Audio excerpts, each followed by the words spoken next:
Hi guys, so welcome back to another video. I hope आप सब लोग मस्त और टकाटक होंगे। सो गाइस, आज है डेट 24 मार्च और आज कोई अपडेट नहीं है पोर्टफोलियो का, क्योंकि आज संडे है। और आज गाइस तीन चीज़ अपडेट करेंगे। तीन चीज़ का मैं आपको अपडेट दूंगा। पहला तो आज सब्सक्राइबर का पोर्टफोलियो रिव्यू करेंगे, जैसे आपने थंबनेल में पढ़ा, जैसे आपने टाइटल में देखा है। बाकी अब उसके बाद मैं आपसे आज गाइस 20 इक्विटी म्यूचुअल फंड बताऊंगा जिन्होंने लास्ट अप्रैल 1 तारीख से up to till date deliver किया है अप टू 84% रिटर्न। तो वो मैं आपसे 20 फंड्स शेयर करूंगा, तो आप उसको पूरा वीडियो एंड तक देखना। बाकी लास्ट में थर्ड अपडेट दूंगा यूट्यूब इनकम का, डेली कितना आया है और मार्च का अब तक कितना हो चुका है। सो गाइज़, पूरा वीडियो एंड तक देखना। और जो लोग चैनल पे सबसे पहली बार अभी ये वीडियो देख रहे हैं, आप लोग को मैं थोड़ा बता दूं कि मैं mutual fund portfolio related daily update देता हूं। सो जो भी म्यूचुअल फंड में इन्वेस्टमेंट करना चाहते हैं, लॉन्ग टर्म के लिए कोई गोल बनाया है और आइडिया नहीं है कि कैसा वोलेटिलिटी होता है, रिटर्न आता है कि नहीं आता है, लॉन्ग टर्म पे कंपाउंडिंग होगा कि नहीं होगा, कितना रिस्की है, तो वो एवरीडे बेस पे एक लाइव अपडेट देखना है। तो मैं डेली अपना पोर्टफोलियो का अपडेट देते रहता हूँ गाइस। तो आप लोग देखेंगे तो अभी करंटली मेरा 8,11,318 रुपीज़ का टोटल इन्वेस्टेड अमाउंट मैंने कर चुका हूँ लास्ट 7-8 मंथ से।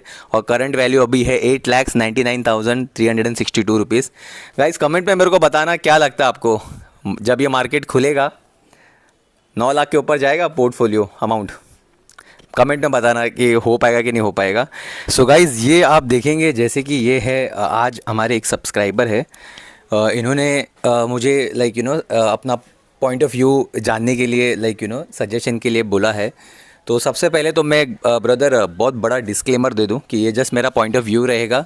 ये आप फॉलो करना है कि नहीं करना है, या मैं अभी सजेस्ट करूंगा कि जब मेरा पॉइंट ऑफ व्यू लेने के बाद आप फिर भी अपने लेवल पर और रिसर्च करना और डिसीजन फाइनल आप अपना खुद से लेना, ठीक है। तो सबसे पहले तो मैं आपको ये अपडेट कर देता हूँ। दूसरा चीज़ कि कुछ भी इन्वेस्टमेंट कर रहे हो लॉन्ग टर्म के लिए करना। शॉर्ट टर्म के लिए अगर आप सोच रहे हो कुछ भी, तो जैसे हमारी बात हुई है लॉन्ग टर्म के लिए, तो आप लॉन्ग टर्म के लिए ही प्लान कर रहे हो, तो आगे अपना डिसीजन जो भी रहेगा आप उस तरीके से बनाना ब्रदर, ठीक है। तो इन्होंने देखेंगे गाइस, तो अब टोटल इन्वेस्टमेंट कर चुके हैं 55,073 रुपीज़। और जितना मुझे हमारी इनकी बात हुई है 4 महीना या 5 महीना 6 महीना हो चुका है, मतलब 1 साल के अंदर ही इनको हुआ है अभी तक इन्वेस्टमेंट करके। इनकी एज भी 22 के अराउंड है और इनको करना है 50 ईयर्स तक इन्वेस्टमेंट। और इनका मंथली एसआईपी है 5,000। अगर आप इनके फ़ंड देखेंगे, Parag Parikh flexi cap fund अच्छा फंड है। ICI prudential equity and debt fund, ये भी बैलेंस फंड है, अच्छा है। मतलब ये भी मतलब ओवरऑल इक्विटी एंड डेट का दोनों का मिक्सचर है इसमें। टाटा स्मॉल कैप फंड अच्छा है। एचडीएफसी स्मॉल कैप फंड अच्छा है।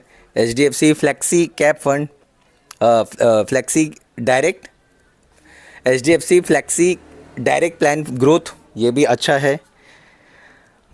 उसके बाद आप देखेंगे तो ICI prudential Nasdaq 100 index fund है इनका। और उसके बाद लास्ट में देखेंगे तो SBI magnum mid cap fund.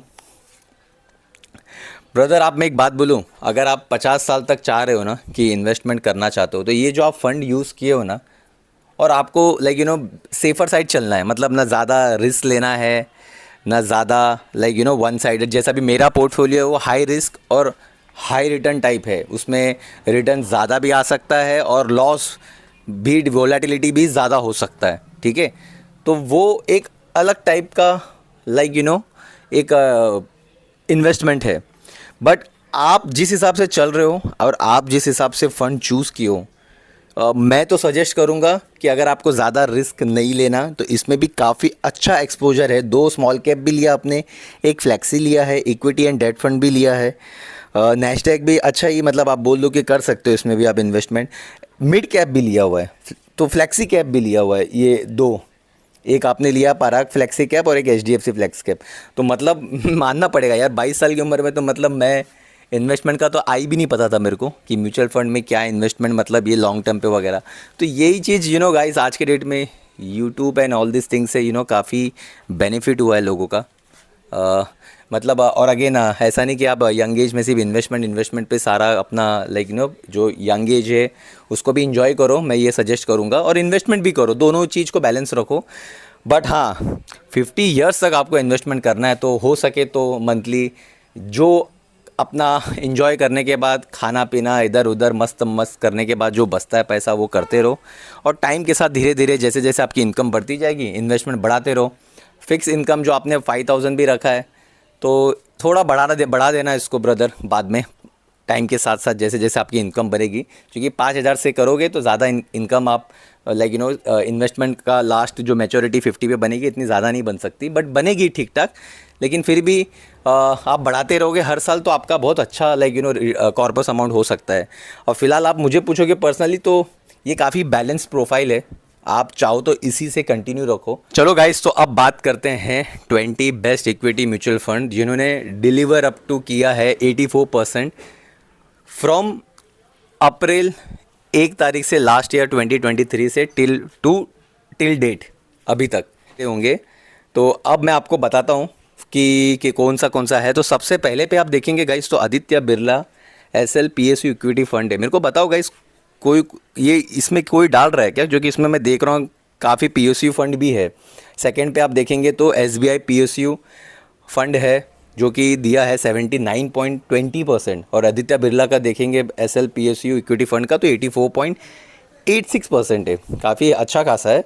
तो आप लोग मेरे को बताओ गाइस कमेंट में कितने लोग ये पीएसयू फंड में भी इन्वेस्ट कर रहे हैं।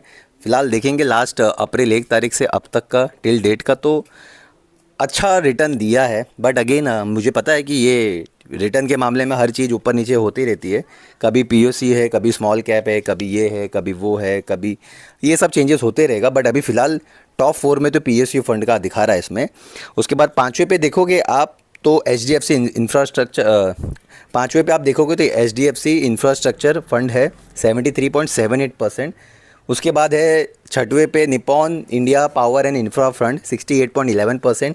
फिर है क्वांट वैल्यू फंड 67.21%, और फिर वापस से है क्वांट इंफ्रास्ट्रक्चर फंड 67.11%। उसके बाद आप देखेंगे गाइस तो फिर स्मॉल कैप चालू है, यहाँ पे बंधन स्मॉल कैप है 64.06%। फिर फ्रैंकलिन बिल्ड इंडिया फंड 63.55%। फिर again small cap quant small cap fund है 62.63। फिर बंधन इंफ्रास्ट्रक्चर फंड 62.17%। उसके बाद एक मिड कैप आ रहा है क्वांट मिड कैप फंड जिसने दिया है 61.55%। फिर आईसीआई प्रूडेंशियल मैन्युफैक्चरिंग फंड है जो कि है 60.60%।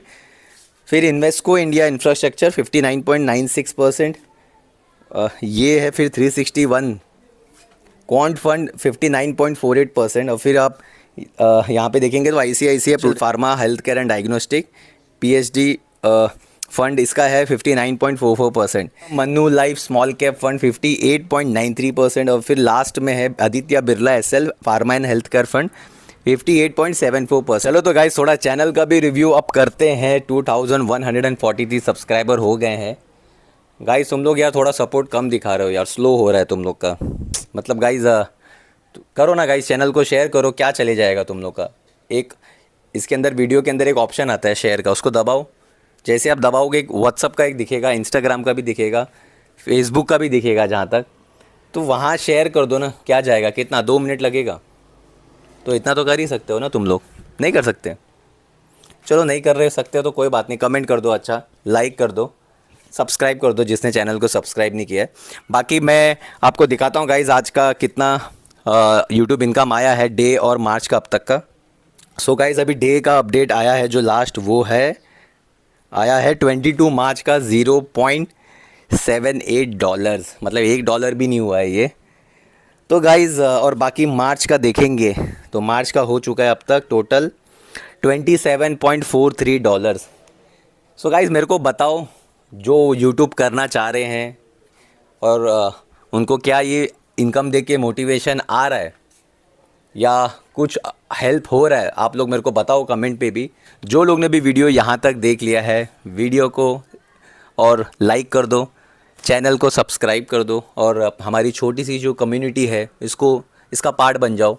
यहाँ पे हम डेली अपना सुख और दुख बोल सकते हैं कि बांटते हैं। अगर मार्केट ऊपर जाता है तो सब अपना खुशी बांटते हैं, जब नीचे जाता है तो सब अपना रोना धोना और दुख बांटते हैं, जो भी कह लो आप। तो कम से कम एक हमारी छोटी कम्युनिटी है, हम सब मिलके यहाँ पे अपना थॉट, अपना जिसको किसी को कुछ कंसर्न होता है वो पूछता है, किसी को कुछ क्वेश्चन है तो वो पूछता है, जो भी है।